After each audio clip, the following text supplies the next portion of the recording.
और पशु की धन धन पशु धन क्यों आप इतना चिढ़ते हैं? धन पर चिढ़ता नहीं हूँ मैं, जी। देखिए धन पशु का अर्थ क्या है सो पहले समझिए। धन से तो साबित है कि जिसके पास बहुत धन है, अकुत संपत्ति है, बहुत ज्यादा अपराध पैसा है। पशु का अर्थ होता है वह मनुष्य जिसमें साहित्य, संगीत, गीत, कला, विद्या, विनयशीलता, व्यवहार कुशलता इत्यादि नहीं होती है, वो पशु के समान होता है। साहित्य, संगीत, कला विहीन साक्षात पशुपुच्च विसारहीन। जिस व्यक्ति के पास विद्या नहीं हो, तप नहीं हो, शील नहीं हो, न गुण हो, न धर्म हो, मनुष्य रूप में मृगाश्चरन्ति, वह मनुष्य के रूप में मृगा के समान है, पशु के समान है। और उधर कहा गया साक्षात पशुपुच्च विसारहीन, यानी बिना सींग और पूंछ के वो पशु के समान है, जिसके पास साहित्य, संगीत, कला नहीं होती है। तो वैसे लोगों के पास अगर धन हो गया, कभी कभी सरस्वती लक्ष्मी में संघर्ष चलता है, जिसके कारण जहाँ सरस्वती माता सही रूप में होती है वहाँ लक्ष्मी माता नहीं पहुँच पाती है। कई बार ऐसा देखा गया, जैसे गोपाल सिंह नेपाली जो क्या लिखते थे कि ईमान बेचते चलता तो मैं भी महलों में रह लेता। समझे बात को? तो वो लिखने वाले वन मैन आर्मी के नाम से प्रसिद्ध गोपाल सिंह नेपाली गरीबी और मुफलिसी में जीवन काटे, और विश्व का सबसे ज्यादा पढ़ा जाने वाला हिंदी महाकाव्य लिखने वाले तुलसीदास भी गरीब थे। तो विद्वानों के पास अक्सर धन कुछ कम होता है या नहीं होता है।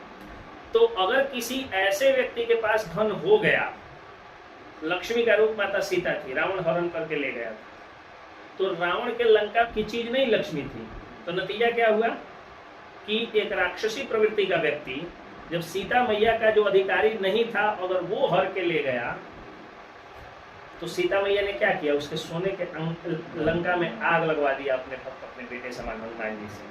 तो लक्ष्मी माता अगर पहुंच गई है गलती से, अगर शराब माफिया, जमीन माफिया, गुंडा माफिया, शिक्षा माफिया, जमीन का दलाल, घुसखोर कर्मचारी के पास अगर गलती से पहुंच गई है, वैसे लोगों को मैं धन पशु कहता हूँ। धन तो है लेकिन प्रवृत्ति पशु समान है, तो उनसे नफरत ही करना चाहिए। जिस दिन पूरा समाज नफरत करने लगेगा, समाज स्वर्ग बन जाएगा।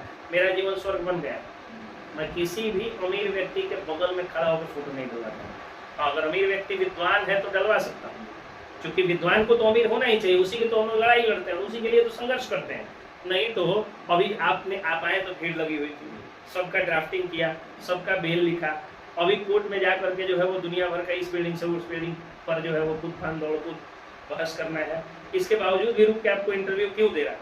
इसी लोभ में दे रहा हूँ ना कि मैं आपके माध्यम से कुछ फेमस हो जाऊंगा, तो मैं तो खुद संघर्ष कर रहा हूँ ना पैसे के लिए। तो मैं तो चाहता ही हूँ विद्वान लोग अमीर हो, सरस्वती सही जगह पे रहे, लक्ष्मी सही जगह पे रहे। लक्ष्मी सही जगह पे रहेंगी तो लक्ष्मी जब सरस्वती के बाद आती है तो वो देवी का स्वरूप होती है, और अगर डायरेक्ट आ जाती है, किसी का अपहरण करने के कारण आ जाती है, माफियागिरी, गुंडे, घुसखोरी के माध्यम से आती है, तो वो लक्ष्मी उस व्यक्ति का सर्वनाश करने आती है, उस व्यक्ति का अंत करने आती है। इसलिए मैं उन लोगों से वो नफरत नहीं करता हूँ, उन लोगों का विरोध करता हूँ कि ये जाहिल लोग। और दूसरी चीज कि उसमें भी जो व्यवहार कुशल है उनका मैं विरोध नहीं करता।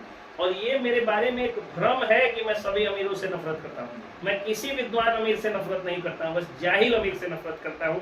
वो चाहे जमीन माफिया हो, चाहे बालू माफिया हो, चाहे शराब माफिया हो, चाहे सैंड माफिया हो, लैंड माफिया हो, या हैंड माफिया हो यानी गुंडा माफिया हो, गूंस माफिया हो, शिक्षा माफिया हो, कोई भी ड्रग माफिया हो, ट्रक माफिया हो, मैं माफियाओं से नफरत करता हूँ। मैं धन पशु उनको कहता हूँ, धनिकों से नफरत नहीं करता हूँ।